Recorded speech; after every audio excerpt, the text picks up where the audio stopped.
प्रिमय संख्या और अपरिमेय संख्या।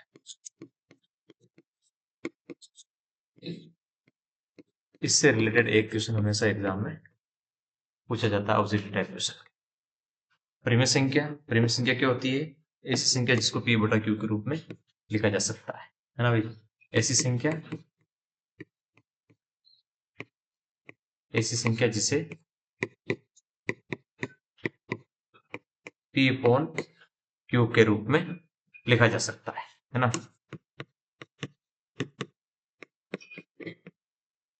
लिखा जा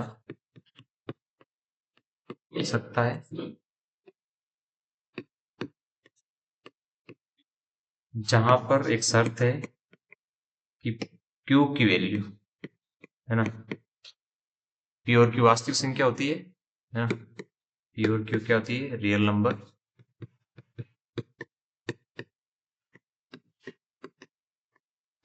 वास्तविक संख्या होती है। और एवं q की वैल्यू नॉट इक्वल 0। p की हो सकती है, q की वैल्यू कभी भी 0 नहीं होती है। क्या होती है?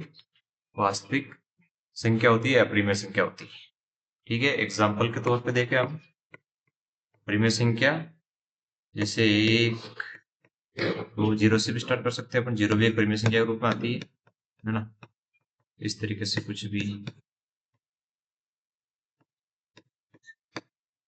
इसका वर्गमूल 16 हो सकता है और भी, है ना। ठीक है, और एक खास 22/7 कंफ्यूजन हो जाते हैं। 22/7 पाई का वैल्यू है, लेकिन इसको परिमेय संख्या के रूप में माना जाता है। ठीक है, नेक्स्ट है अपरिमेय संख्या। अपरिमेय संख्या ऐसी संख्या जिसका क्या होता है, एक तो दशमलव के साथ अशांत होता है ना। इसको p अपॉन q के रूप में नहीं लिखा जा सकता है। दूसरी शर्त क्या? दशमलव प्रसार क्या होता है? अशांत, है ना।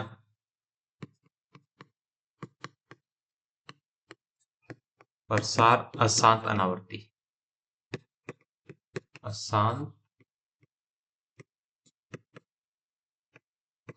अनावृत्ति, है ना। ये होता है, वो होती है हमारे पास में अपरिमेय संख्या। एग्जाम्पल के तौर पे अपरिमेय संख्या जैसे √2, √3, है ना, √5 और पाई, ये क्या है? अपरिमेय संख्या। ठीक है, क्योंकि इसका दशमलव प्रकार क्या है? शांत नहीं है। कोई संख्या जैसे दे रखा है 2.4378, इस तरीके का दशमलव प्रसार का उसका शांत नहीं हो रहा है, तो वो क्या है? अपरिमेय संख्या। दशमलव प्रसार इसका शांत अनावृत हो रहा है।